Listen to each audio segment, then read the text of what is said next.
Welcome to The Young and the Restless. I'm Victor. I'm Zach. And I'm Olivia. And this is the podcast where your mother is also your dog, which is also shame. Now I lay me down to sleep. I dreamt I had a soul to keep. And if I die before I wake, will that dream just go on for its own sake? I saw this once on a show at our old job, Zach. But so this lady was talking about how your name, it like determines your personality or has some kind of influence over who you are as a person. And that seems crazy to me. And in her area, it was kind of like a woo spooky thing. But she kind of demonstrated it on a couple of the people who worked at that job, and the like analysis that she came up with was like scarily accurate to those people's personalities. But then Victor and I were looking into it and found a separate thing that was talking about that phenomenon, that your name actually does seem to have some influence over your personality, just based on what your preconceived notions, subconsciously like living up to stereotypes. Yes, exactly. Like the sound of a name can like influence how you behave and how you are perceived by other people. Yeah. Have you heard about that? I don't know how true this is because I read it on the internet, but that dad that named his kids Winner and Loser. Oh, that's lame. Have you heard about that? Not very nice. I haven't heard about that. Tell me about that. He was trying to, let me look it up, make sure this isn't a made up story. I have heard various things over the years about stuff like that, and also about how like internalized stereotypes and things can like affect your performance on things like tests, right? It's like if you're like inundated with a message that you should be bad at a thing like math or whatever, like that negatively affects your performance. It's like you stop believing in yourself. Okay, it looks like this is true. I mean, this looks like a blog here, but they're citing their sources. So, in 1958, a man named Robert Lane from New York had two sons and named one Winner and the other Loser deliberately to see if it would have an impact on their life. And Loser grew up to work for the NYPD, earning over six figures. He had excelled in sports and academics. Winner had over 30 arrests, including trespassing, theft, resisting arrest. And yeah, he got too confident. Well, I mean, out there with losers, he just went by Lou. Yeah, there's not really a nickname for Winner. Yeah, Winnie the Pooh. That's probably what scarred him. Yeah, I don't know if that's an argument for or against name determinism. I think for, right? It's like just because it's counter to like the identifier doesn't mean it didn't have an impact. Yeah, it had a twisted monkey paw kind of impact. And people are getting like really creative with baby names, so we're gonna have a whole other variety of person walking around, right? I don't think of a specific archetype when I think of my name. Oh, really? No, do you? Yeah.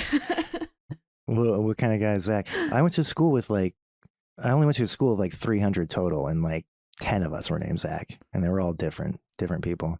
It had a, like, no one in my parents' generation was named Zach, so they all thought they were being real original at the same time. Mm-hmm. But yeah, what? Yeah, I think you defy the stereotype of Zachs. That I feel like I've known a lot of like asshole Zachs. No offense to any Zachs out there, but I'm a real loser, Lane. It's a cool guy name, I think. It's a Z name. That's a cool name. Cool, that's like true. Jock cool or like artist cool? It could be either, honestly. Just cool in general. But like asshole cool? Sometimes.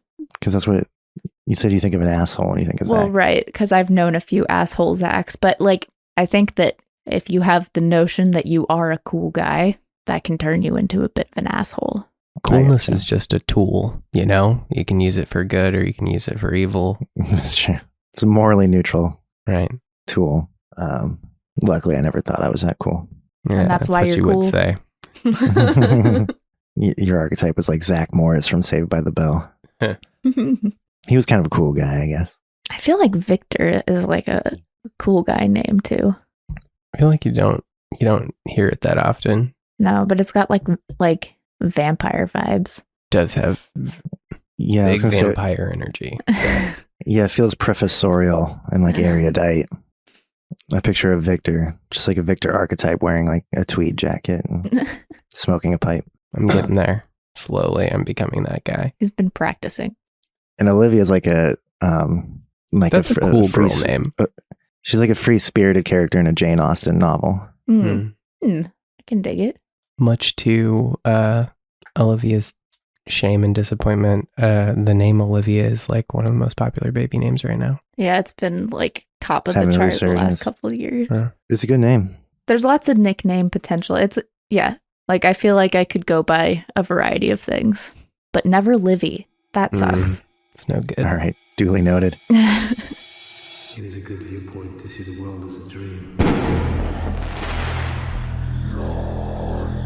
I had a coworker send in a dream.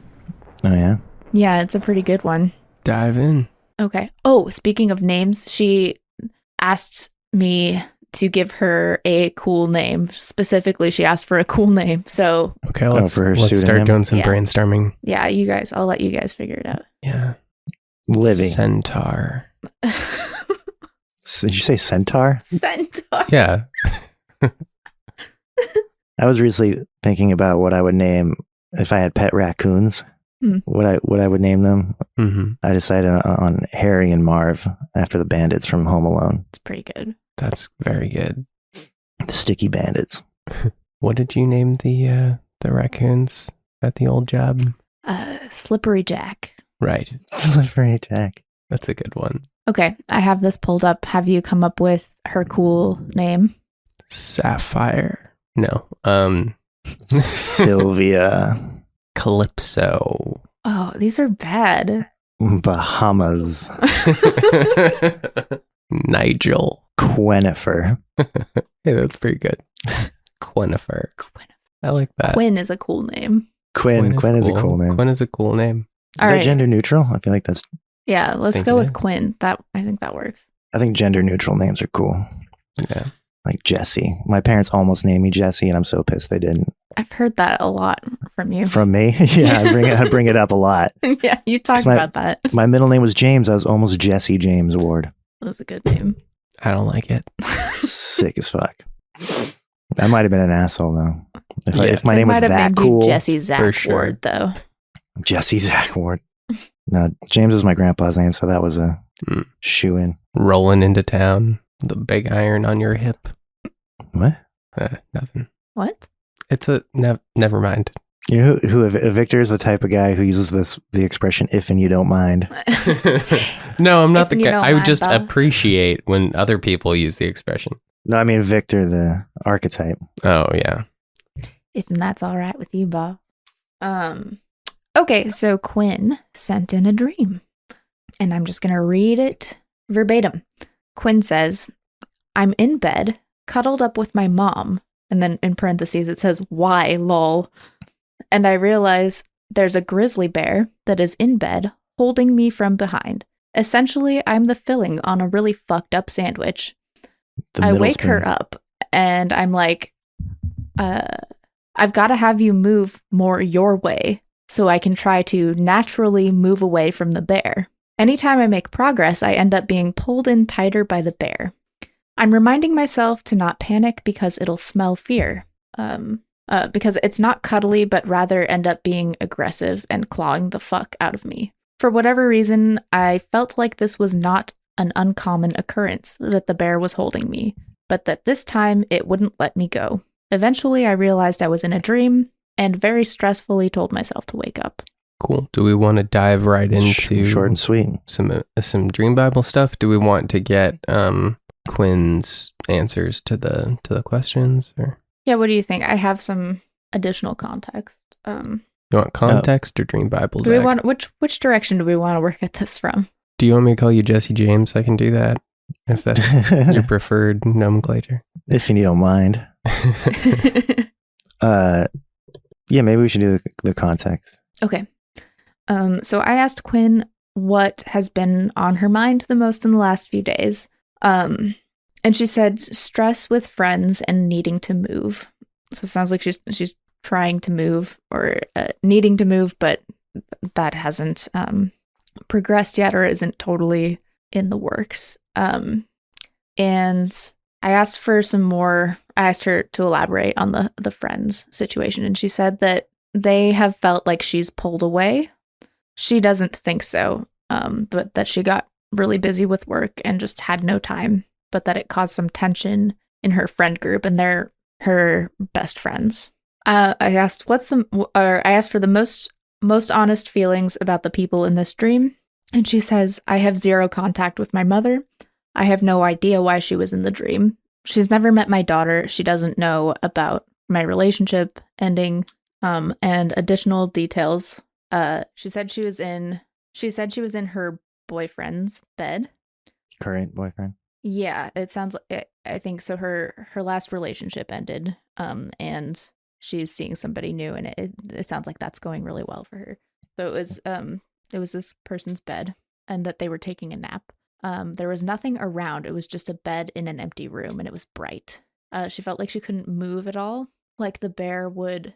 It says, I couldn't move at all. Like the bear would put her, and then in parentheses, she was female, legs on my legs, arms, and held me tighter. Also, I feel like I Googled something, but I don't know how, and I never had my phone. I guess she feels like she was like maybe Googling something in that situation to try and help. Yeah, and then I did ask for like a little more specifics about her mom. She said that her mom is not really a good person or parent, that she doesn't really respect boundaries. She wouldn't stop smoking, wouldn't get the vaccinations she needed to be around her newborn, and then guilted her about not being able to see her daughter, who she had only referred to as her granddaughter. She says, I realized she was never going to change, and I spent a lot of time in therapy unlearning a lot of the trauma that she passed on to me, and so that I don't pass it on to my daughter. So I told her that in order for her to be in my daughter's life, she needed to be in therapy and make substantial progress in key areas. She doesn't feel like she needs therapy. And yeah, it sounds like since then it's progressed to a place where they're no contact, and she's like blocked her, and they're not speaking right now. So that's sounds like a stressful and complicated situation. Just like cuddling with a bear. Yeah, exactly. when you said or described the like Googling something without having her phone, like she felt like she Googled something. Mm-hmm. I kind of laughed because I just pictured her like, hey Alexa, hey Alexa, how to get out of cuddling with a bear. and then Alexa just really loudly like, search results for how to air fry dumplings. Any first impressions before we dive into the Dream Bible? Not really. It's hard to, since I don't know her. Do you have any, Olivia, that you want to? Yeah, I would say that before I got any additional context, the image of the bear like holding her felt and it also being her mother in the bed, like all of that, like I kept hearing like mama bear in my head, like overbearing, literally overbearing. Yeah, like a lot. It feels like a suffocating relationship. It did seem like it was important that the bear was a female. Yeah, and also, I mean, that whole like she wants to bring her daughter around her grandmother, but the grandmother won't do X, Y, and Z. Like it's between a rock and a hard place kind of thing. Yeah. Which is between her mom and this bear of a situation. And then something you just said, like her asking something of her mom, and then her mom not complying with that. In the dream, she asked her mom to move more her way so that she could get out of this situation. And all right. And that didn't work. Something that has come up a lot as we've done these dream interpretations is if you're dreaming about someone or dreaming about a situation, they're usually not what makes an appearance in your dream. Mm-hmm. So it's like at first glance, it's pretty easy to say like, oh, okay, like she's got a complicated relationship with her mom. She's in bed with her mom and a bear. This is about her mom. But something my next thought is like, maybe this is about how something that her mom is representative of, or her, like something about the dynamic she has with her mom is appearing in other places in her life. Right. Like perhaps this friendship situation, this friend fight that she's dealing with. So just initial thoughts is it might be like the mom means something about some other relationship. I agree. I think we should keep open to that because it's easy to, especially with something like this that feels so on the nose about about that situation that she described with her actual mom. Let's definitely explore it with an open mind, I guess. So I'm going to start burning through entries. Yeah. We've got bears, beds, mother, and Google. There's a Google entry. There's a Google entry. Yeah. There's also a website. There's entry. website. Yeah. Websites. Let me know if you think I missed anything. Bears. To see a bear in a dream represents an aspect of yourself that is staunchly independent or that doesn't like to share. You or someone else that likes to do things all on their own. Not liking other ideas or other people interfering with you. You or someone else that is impossible to compromise with. Negatively, the bear reflects possessiveness, an overbearing attitude, or unhealthy loner tendencies. You or someone else that doesn't want to share anything or do anything with anyone else. You want something all to yourself or to monopolize something. A fierce desire to have something all to yourself. Alternatively, a bear may reflect a problem that makes nobody like to be around you, or an issue that makes socializing impossible. A grumpy attitude. An intimidating control freak in your life. To dream of being chased by a bear, well, that didn't happen. To dream of being attacked by a bear, not really. She said a grizzly bear. Oh, we've got black bear here. I don't see grizzly. Okay. I can search for grizzly. That's okay. I think all of that reads really on the nose to me about her mom's, the situation with her mom and her daughter.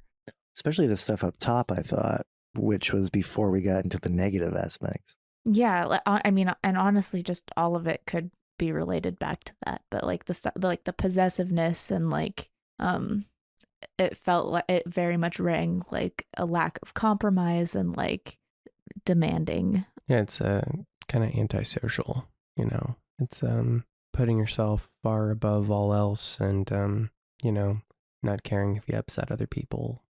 She used the word narcissist to describe her mom. Yeah, his last line of negative, an intimidating control freak in your life. Okay, move on to beds. To dream of a bed represents an issue you are not interested in doing anything about. Situations you have chosen to accept, live with, or do nothing about. Making the choice to metaphorically sleep on it. There's sitting in a bed, to dream of an unmade bed. To get out of bed symbolizes an effort to fix a problem or make a change. Wow. And she finds it impossible to get out of bed because she's stuck between these two things. Because wow. If you're waking up in a different and or unknown bed, did we establish she knew the bed? It was Her the bed boyfriend's of the Her guy that boyfriend's she's seeing. If you find yourself in someone else's bed, that I don't think necessarily fits here, but I can read it if you'd like. Yeah, I think it was someone else's bed. It wasn't her bed. If you find yourself sitting in someone else's bed, then it represents inaction or acceptance of an issue through a perspective based on whatever qualities stand out the most about that person. So that suggests maybe it's that there's some element about the new boyfriend that is involved here. She said that it seems like she's really, really fond of this person and that relationship is going really well. This may be relevant. To dream of being forced onto a bed or feeling held down on a bed may reflect feelings about wanting to make a change in your life, but feeling that something stops you. I wonder if that's about moving too, because like she said that's been on her mind a lot. I didn't get any additional context about that, but she just said needing to move, which to me reads like there's reasons why that's not happening right now. And then we have to dream of two people in bed together without sex. Symbolizes two aspects of your personality that are inactive or not doing anything about an issue. Ask yourself what qualities or feelings about the people stand out the most and how these qualities may apply to waking life situations where you're comfortable keeping a situation as it is or feel comfortable not doing anything about a problem. So it's possible that she feels, everything in your dream represents you, right? So it's like maybe she feels like she is not acting to resolve an issue, and it has to do with the tension between two parts of herself, one represented by the bear and one represented by her mother. Yeah, I think that came up in another part of the entry too, something about that would have us comparing bear and mother. So maybe let's hear mother. That's got to be a long one. Oh yeah, let me just do a quick scroll down this entry. Okay. So to dream of your mother represents your intuition or your internal guidance. She reflects your ability to make decisions that will affect you in the future or how well you make choices based on gut instincts. She also reflects how lucky you feel about coincidences or good foresight, feelings about how to safely get something. Obviously, this is making assumptions about your relationship with your mother, I think, to some degree. Is there a negative? Let me see.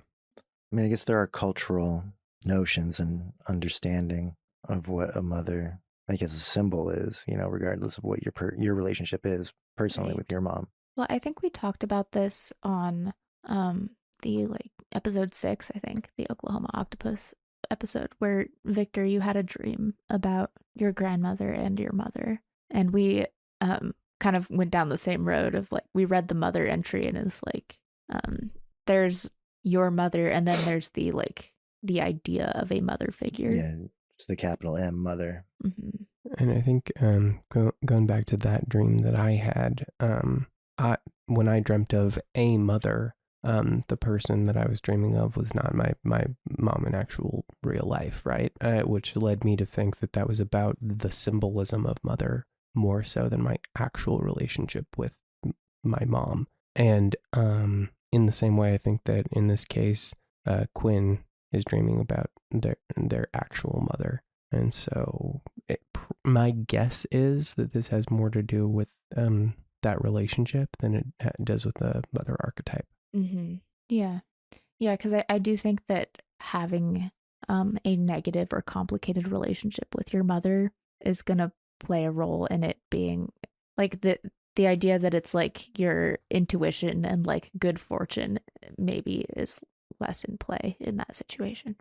What I find interesting is that these two symbols seem so similar to me, right? This bear and this description of Quinn's relationship with her mom feel like they should be the same symbol, or I'm not seeing a lot of differences between the two symbols. Mm-hmm. And usually I would expect it to be some kind of, two separate things, So is it that they are representative of the same thing, and that thing is keeping her pinned from making a change? Or is there a subtle difference in meaning here that we're missing? We're missing context, or we haven't thought of it. Yeah, because I do feel following dream logic, if I were to just be having a dream about my mother, and my mother, I had a similar relationship to my mother as Quinn, I might just dream about the bear. Right. So her mother being there is an additional layer to that, I think. Yeah, it makes me think that we're missing something. And do you think the positioning of her being the meat in the sandwich, at first to me that gave the vibe of like I said, between a rock and a hard place, like especially trapped, but I guess it could also be more of a buffer thing.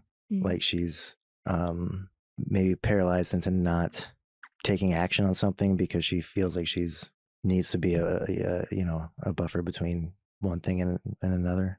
I don't know how to apply it to her situation given the details that I have, but I'm just considering multiple dynamics of the sleeping arrangement. So that you're saying that perhaps she's acting as the buffer between her mother and the bear, and that she isn't kind of protecting her mom. Yeah, or whatever they each represent, in her life.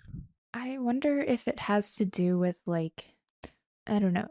I imagine that it's a difficult position to be in, letting go of your mom, and that is the position that Quinn has found herself in, is that she's cut off her mom. But I wonder if it's just maybe the part of you that is going to still see your mom as your mom, even though you know she's a bear. Yeah, that's kind of what I was trying to get at, or if I'm hearing you right. Because the delineation I'm trying to draw between these two dynamics is, one is like, these two things are keeping me stuck here. Like, they're both pinning me to the bed. The other is like, if I get up, I will no longer be the buffer between my mom, and if the bear represents all these like antisocial, narcissistic, loner, isolationist qualities that have, been growing in her mom, maybe she's afraid that if she takes that final action to like cut her off or whatever that she's been talking about doing in therapy, that shit will just envelop her mom, Yeah, that's really interesting. It sounds like she has cut her off, but like I totally, because that's a situation that like there's maybe always room for a change, right? And it sounds like what Quinn has told her mom is that she needs her to go to therapy and make specific change in order for her to be comfortable bringing her back into her life, potentially. At least if I'm reading that correctly, it sounds like there is a door somewhere. It's not open right now. But yeah, I think you're correct that it's like that is not a final thing entirely. One possibility that occurred to me is so assuming that the mom and the bear are supposed to represent separate things, and I guess what I'm thinking is maybe this represents some sort of like intergenerational trauma, or like maybe negative traits that Quinn feels they have as a byproduct of their relationship with their mom, So it sounds like maybe Quinn is having other interpersonal problems, right? Like they're in a fight with their close friends or having some kind of conflict there. And so if Quinn has things about themselves that they see as negative traits, like maybe like stubbornness or any of those things we listed when we were running through the bear entry, I could see the argument of like, I feel trapped with this part of myself and I can't let go of that thing because my mother is the reason I have that thing, and my mother is not cooperative with like helping me get past this thing. Feeling like a relationship with her mother is what prevents her from maybe doing some self-work. I'm going to read this last part of Quinn's text to me again. She says, I realized she was never going to change, and I spent a lot of time in therapy unlearning a lot of the trauma, generational and not, that she passed on to me, so that I don't pass it on to my daughter. And if I wanted that to be effective, then she also needed to do some work. So I told her that to be in my daughter's life, she needed to be in therapy and make substantial progress in key areas. She doesn't feel that she needs therapy. So that's an ongoing wound, I'm sure. That's an unresolved pain, right? And I'm sure that affects her still, even if she's not in current contact with her mom. Mm-hmm. All right. I'm going to roll into Google just to see if there's anything there. To dream of Google.com represents distracting yourself with something you were thinking, obsession, or total interest in something you were thinking. It may also point to distractions, delays, or embarrassment, as you are so focused on what you want that you are kept away from more important things. Negatively, Google represents too much time spent on an interest. Google is just ADHD, and Quinn has ADHD, so. Yeah, I mean, Google seems to be a stand-in for the entire internet. But like, particularly like being too focused on an interest it is an ADHD thing. It's a hyperfixation thing. And like, so Quinn is a new coworker of mine, and like we've kind of connected on this. We both have ADHD, and so we've talked about that quite a bit. And hyperfixations have come up quite a bit as well. But I feel like that could really just be like an ADHD interjection into the dream. Yeah. Could also be reflective of that conflict with her friends she was describing. Like they're accusing her of being too hyperfixated on her move or whatever work, the things that she has going on that's keeping her from like hanging out with them. Yeah. Can I hear the friend situation again? Yeah, with we all should this? get back into that. Yeah. Just seems like it's about the mom thing, but okay. Yeah, it does. Let's see. Quinn says, yeah, so they felt like I pulled away. I didn't think so. I just got really busy at work and had literally no time. But it caused some tension in the friend group, and these are my best friends. That's all I have about that. It sounds like they feel like she's been distant, and she has just felt like she's been busy and hasn't had time for the kinds of socializing that maybe they do. And I mean, she also has a toddler, so that's also going to take up a lot of time and energy. It's pretty important. Yeah. Okay, so maybe the bear is the toddler. Uncooperative. Selfish. Just wanting Selfish, everything. Yeah. Possessive, overbearing, an unhealthy loner. Yeah, I think so Zach, when you were talking about protecting one from the other, like what do you think that looks like? Do you feel like there's an urge to protect her mom from something, like maybe an element of herself? Or do you feel like maybe what are the two sides of that she's acting as the buffer between? Well, I think it could potentially be a few things, but the example that came to my mind was protecting her mom from herself. Like she wants her mom to get better so that she can have a relationship with the toddler. But I feel like maybe she has a fear that if her mom doesn't make an effort to get better, she's going to actively get worse because she's not even going to have like her daughter and grandchild around. That feels like, yeah, like my first thought was like she's a buffer between her mom fully being enveloped by the bear, right? And I think that it's a really relatable place to be in, where in all kinds of relationships, I think everyone has been in this place where you really want somebody to change because you love them and you want the changed version of them in your life. Yeah, and you'll go out of your way to make it happen up to a point. Once it starts giving you negative returns, like i.e. like having an unhealthy impact on the child, like there's got to be a line in the sand. That seems to be like a lot of people's line, right? Is like I've heard from people who like who have a child with somebody when they're in a relationship that's not working, right? The line for them often ends up being, I don't feel great about how this is going to impact my kid now. When it didn't, like hypothetically, it didn't feel like that much of a problem. But then there's this like new like life that you care about more than anything, right? Like I could grit my teeth and like weather this storm with you, but my kid can't. Yeah. Mama bear. Or maybe this dream is about that Hulu show, The Bear. The cocaine bear? Oh, the bear. The cooking show, cooking right? show. Yes, chef. I haven't seen Cocaine Bear though. You seen Cocaine Bear? Is it out? I've just been seeing trailers. I don't know. I've just been hearing about it. It looks fun. I don't know. Yeah, I heard it was really fun. The cooking show, The Bear, was not fun, but that's because I worked in kitchens, so it was kind of It was stressful. Well, this might be one where we ask Quinn for a follow-up, unless you guys feel like. No, I think we nailed it. We don't need to ask her any questions. No, we should definitely, like, if she has a response to this. Yeah, I think if this brings up stuff for her that she wants to speak to, affirmative or alternative, to get at us, Quinn.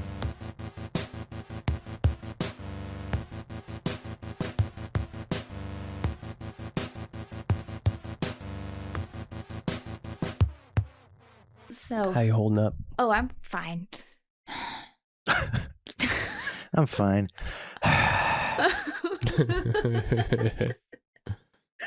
Olivia doesn't like to sit in one place for too long. I know. Did you get your special chair? No. Is that it? No, she's No, just but gonna- it's fine. When we're doing the podcast, I can't sit in a chair with my feet on the floor. Can't do it. Won't do it. I want to die. So when we're doing the podcast, because my special chair won't fit through the special door in this room, this building is not really built to code, but we have this like skinny door to get into this area, and my special chair won't fit. So I have a milk crate for my feet, and I'm special. I'm a special girl. Speaking of special ed, my Adderall worked for like 3 days when I finally got it. And they told me, they were like, they had to prescribe me the XR, the extended release stuff. And they were like, now be really careful. Like, we really recommend you need to eat before you take it. And if you have any trouble sleeping, like, call us, because normally the shit is stronger. And they even prescribed me like, yeah, they were like, we should like do a lower dose just in case. I swear to God, it worked for like 3 days, like mildly, but I have been hungry and napping and it's not working. It's not working anymore. I know. So there's this TikTok conspiracy that all the Adderall is like being watered down somehow. And just a bunch of people like all at the same time saying, hey, around the same time, my Adderall stopped working as well. Like it got a lot weaker. And it's just weird that a bunch of people are having that same experience at the same time. It's not just on TikTok. Like I've asked like 4 or 5 different people that I know are on like ADHD medication. Who aren't on TikTok? Yeah, just people in my life. All of them have said, every single one of them has been like, yeah, actually, it hasn't been working for months. I just thought I needed to like get more, like re-up my dose or something. Olivia really like needs it every day, or she has all sorts of problems. Namely sleep paralysis. Yeah, she just like, she can't stay awake. And then when she does sleep, she just immediately goes into sleep paralysis. It's super fucking fun.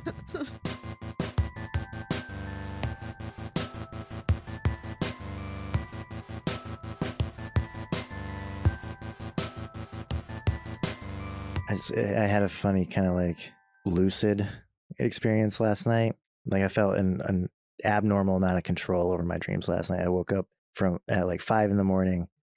From a nightmare involving my girlfriend, and like we were leaving a building, and there were like all her exes were on the street, and there were like way more than there are in real life. You know, it's just like this sea of like shitty exes, and they're all exhibiting different types of like like one's this like frail, like jittery addict, and another one's this like hyper macho, like psycho, and they're all like trying to like make amends with her, and I'm like, let's just go. We're trying to get to dinner or something, and I'm like, and as I'm like trying to just get her out of there, they break into a fight, and there's like a riot amongst themselves, and they start like murdering each other.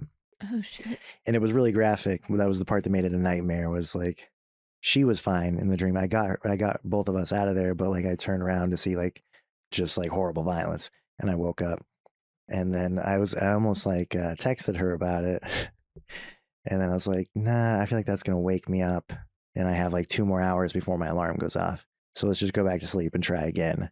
Like I had the conscious thought, like I'm going to try to like continue that dream, but make it better. And then I did. I went back to the dream where I'm with my girlfriend, but now we're like running errands together, and I'm like giving her a piggyback ride, and it's like adorable.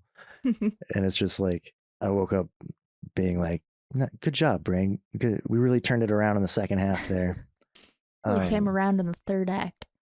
Yeah. And there was a moment towards the very, very end in the dream where like, I think I woke up like one more time before my alarm went off, and then went back into a dream where I'm like in a city, and it's daytime, and it's really pretty, like almost like Stepford Wives, like Danny Elfman, Edward Scissorhands, like overly manicured kind of pretty, but it's like super bright out. And I'm cognizant, this is like the lucid part, I'm cognizant that I'm dreaming, and that it's like half an hour before my alarm goes off, and I'm concerned that I know I'm dreaming, because I feel like that means I'm not getting as much rest as I could out of that 30 minutes. So I like find a little plot of grass that's surrounded by fences, and I lay down, and I'm like trying to sleep within the dream to get more rest. Did it work? Yeah, how'd you feel when Did you that got end the dream? I feel like that would end a dream for me. Yeah, I think my alarm went off at that point, but I don't know what I was trying to accomplish, like extra sleep. Yeah. I think I was trying to like not be dreaming anymore, but not wake up. What if that like was like the way I know the like you only use 1% of your brain thing is bullshit, but like what if it weren't, and that's the thing that like unlocks your big brain like superpower is like, oh, you have to sleep while you're dreaming. That's the key. You have to Wake go up, to super genius. going to the next level of sleep, like Inception. Right, yeah. It is weird, like it is weird that you can like will yourself back into like the same or a similar dream. Like I find myself doing that too. And then also sometimes I'll be like laying there and like half still dreaming, but then also like half knowing I'm in bed. Like I can tell I'm waking up, but I'm also still like continuing in the dream somehow. All that feels very contrary to like what I think I know about dreams. Yeah, well, you used to be pretty practiced at lucid dreaming, right? When I was a kid, yeah, I don't feel like I do it as much anymore. Because that was a thing when I got into it in high school, like the deliberate act of it. One thing I would try to do and succeeded at a few times, but it was really tough to do. Was I would fall asleep by visualizing every detail of like one specific place in hopes that the dream would start there. That's smart. And it happened a couple times. Or once I was picturing a soccer field at night because it just felt kind of like empty and simple. It's like some bleachers. There's lines on the soccer field. The tree line is dark, so you can't really see what's out there. And I just pictured this soccer field until the dream started there. That's pretty cool. It's like you're programming your own dream, like itinerary, planning it out ahead of time. Yeah, I can't remember where it went from there, but I want to get some soccer practice in my dream tonight. I'm gonna focus on that. That's kind of like what I'll do when I'm flying in a dream is like the only time I ever get lucid is if I fly. And sometimes I will see the landscape from like an aerial view and it's literally like a map of different like dream things that I could go check out. yeah, like I don't like the topographical. I don't know what to call it. I haven't played video games in so long, but like in Mario, you see the worlds and. Yeah, that's what I was picturing too. Like a video game, like menu. You're picking what you want to drop into. Yeah. Yeah. That's kind of neat when that happens. But it usually only happens when I'm leaving a nightmare. Is it kind of consistent though? Is it like a dream cartography thing where like you have the same kinds of options when you're up there? Yeah, that's the thing is like that is when I will stumble into like dream cartography stuff where there's things in Seattle, like in the dream Seattle. Like I'll see the map that I'm familiar with in dreams. Like I guess it's not like as concrete as that, but it's like when I am lucid and flying, I will remember places that I've been before in dreams, and I'll go back to them, and they're consistent between dreams from there. Yeah, I have that too, where they're like really consistent locations, and I have that I go back to over and over again, and I have this feeling that they're fixed in relation to each other. Yes, yeah, it's like but I don't know how to prove it. I think we've talked about this a couple times, but there's like a subreddit called Dream Cartography that's like their whole thing is people trying to map out their dream worlds and like how things are connected and see if they're connected to other people's dreams, and it's cool. Yeah, I'd be interested in exploring that. I think we have been down this road before conversationally. I just like talking about it. I'll just keep repeating it because it's fun. But yeah, I would be interested to be part of that think tank, contribute to the research. Yeah. Yeah, it is weird that like it seems like more than like characters or whatever, places seem to be the things that become like the consistent fixtures in dreams. Mm-hmm. You latch onto a place like a house or some kind of it's just interesting how like the place symbolism is different than like, oh, I see the same dog every time I dream, you know?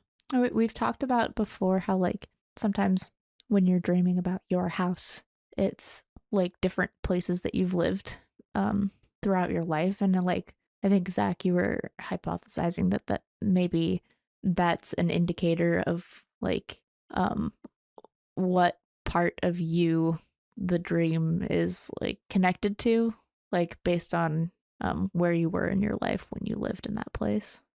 Yeah. Yeah. Like if you're dreaming about a house you lived in when you were 5 or 15, you might be dreaming about an issue that started at that time. Yeah, I wonder if there's probably theories about what that is about. I should look into that. Yeah, we should do more research for this ongoing project that we have going. This podcast? We stumbled into, we've been leaning on one tool for like a year, and then we tripped and fell into a second idea, and we're like, oh, perfect. There's 2 ideas now. It's like, we could probably do more work. We're like, I wonder what that's about. That's a crazy thing. What is like people who dedicated their whole lives to researching this?